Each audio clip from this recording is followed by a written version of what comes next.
suñu ay doomu réew ñu nga fa seen ay doomu réew ñu ngi fi espère ñu jéem a essayer ba nit ba relation boobu mu daal di yàqu benn yoon ndax ci benn dossier waaye bu ñu jugee ci mbirum Madiambal moomoo dañuy dem ci mbirum Aminata Touré ndax ñuy wax que ne le dossier d'Aminatou Touré atterrit au pôle judiciaire et financier nga jàppoon ne amul yeneen dossiers yoo xamante ne waroon na mën a atterrir avant dossier ki nga xamante ne mooy Aminatou Touré. Dossier Aminatou Touré dama ciy dem avec réserve en attendant la semaine prochaine d'y voir plus clair. Parce que IGE inspection générale d'État. Président de la République moo koy activer pour mu def rapport pour mu def audit. su defee audit ba pare dafay jël rapport bi def ko confidentiel destiné ko au président de la République. Seul le président de la République moo am accès ci dossier IGE yi su fekkente ne daf ko déclassifier dafay jël un décret pour déclassifier le rapport su déclassifier le rapport ci la ko keneen mën a gis. Qui a déclassifié le rapport de Aminata Touré? Macky Sall ou ki nga xamante ni moom mooy Bassirou Diomaye Faye. Je ne sais pas si le rapport a été déclassifié ou pas mais pour rapport bi dem ci yoon dañ koy déclassifier alors kan moo ko yóbbu pôle judiciaire financier c'est le président de la République ou bien le premier ministre. Si c'est le premier ministre il n'a pas les prérogatives jël dossier bi yóbbu ko fële nga xamante ni moom mooy pôle judiciaire financière. Si c'est le président de la République lu ci président de la République bëgg des deux choses l'une soit daf ko bëgg a setal mu xam ne dossier bi amul dara comme dafa nekk une épée de Damoclès ci ndodd ki nga xamante ni moom mooy Mimi Touré mu jébbal ko yoon. ñu xool dossier bi su dee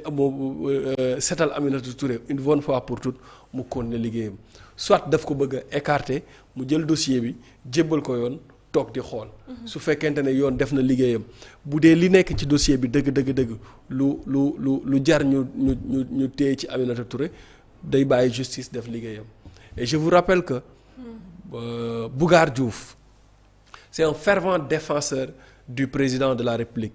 ñëpp xam nañ ne depuis le début président Diomaye Faye lay défendre. mais téye nañ ko fi kaso pendant un mois. pendant un mois téye nañ ko fi kaso convoqué nañ ko fi la dernière fois donc moi je pense que Diomaye est en train de montrer su fekkente ne si loolu nag su fekkente ne moom moo yóbbu dossier bi pôle judiciaire et financière dafa nekk di wan nit ñi ne leen. bépp dossier boo xamante ne laal na samay ñooñ du ma ci teg tànk du ma ci wax dara damay bàyyi mu dem. et loolu nag ce sera si tel est le cas ce sera un signal fort un signal très fort au premier ministre pour lui dire que tous les dossiers vous concernant ceux de waa Pastef su demee ci loxo yoon sama yoon du ci nekk.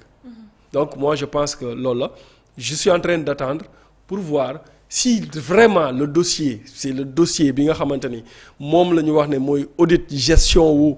conseil économique social et environnemental bi Aminata Touré yoroon Cour des comptes boobu moom la ñu jébbal pôle judiciaire et financière kan moo ko jébbal ak lan moo tax ñu jébbal ko au fur et à mesure dossier bi di dem dinañu xam exactement fan la mbir yi jógee ak lan mooy cëslaay li. Dossier Aminata Touré ñuy wax atterri na au niveau du pôle judiciaire et financier waaye comme mbirum yoon la dañuy daal di bàyyi yoon mu daal def liggéeyam on ne commente pas les décisions yooyu mbir yoo xamante ne mu ci ay loxo yoon te yoon waxagu ci lenn loo xamante ne leeragum na waaye bu ñu jugee ci mbirum Aminata Touré dañuy desandi ba tey ci wàllum yoon ci li nga xamante ne gis nañ ko ñuy gis ne Yacine Fall moo ñu ko daal di xamal. ci mbirum procès Ousmane Sonko Mame Mbaye Niang mu ñu xamal ne que Ousmane Sonko a saisi la justice pour la réouverture de ce dossier. Est-ce que c'est dossier bi jar tijji tey. mooy ban ci Ousmane Sonko mooy le dossier Sweet Beauté. bii nag jaru ko. jar na ko mais dossier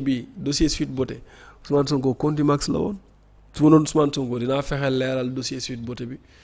ba xam ndax complot la wala du complot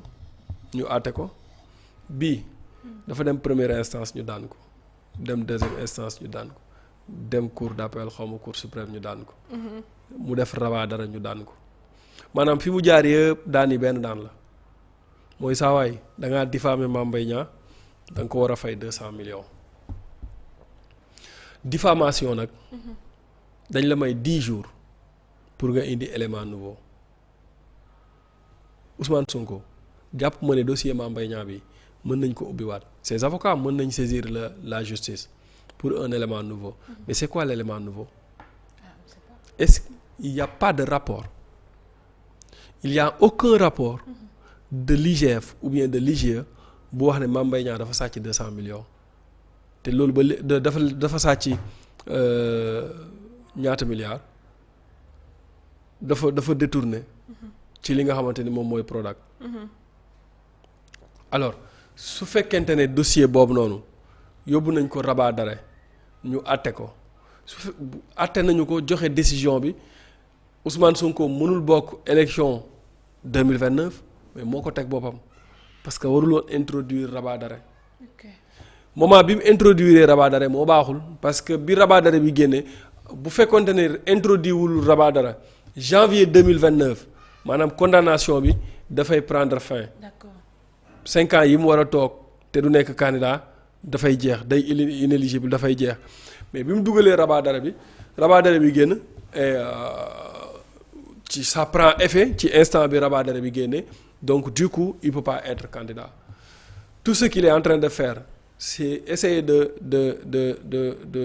récupérer son éligibilité ci li nga xamante ni moom mooy élection yi di ñëw. Mais non man je pense que ce dossier là est clos. Ousmane Sonko amul benn issue bu mën a jaar pour ñu àttewaat ko parce que dossier diffamation même fu fekkente ne indi na rapport IGE wala rapport IGF léegi rapport IGF bi mu yor est-ce que dans le rapport on a cité Mame Mbaye Niang dafa détourné xam nga benn affaire bi ñu fi dañoo jëloon benn cabinet d'audit mu def rapport à travers ce rapport là ñu jàpp ci ki nga xamante ne moom mooy Pape Malick Ndour takkal ko bracelet assigné ko à résidence ñu ne ko yow complice nga complice pour détournement de deniers publics complice boo xamante ni Pape Malick Ndour ñi ñu wax ne ñooñu la nekkal en complicité bi ñu nekk fële bi ñu nekk Prodac Pape Malick ñëwagul woon donc Pape Malick ak équipe bu Mame Mbaye Niang bi Mame Mbaye Niang n'a jamais été coordonnateur du Prodac ça il faut que les gens le sachent. Ouais. Mame Mbaye Niang était ministre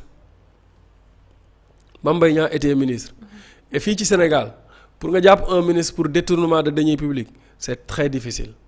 mën nga ko jàpp tëj ko ci kaso bi mais pour avoir les preuves que ni moom moo détourné c'est très difficile parce que le ministre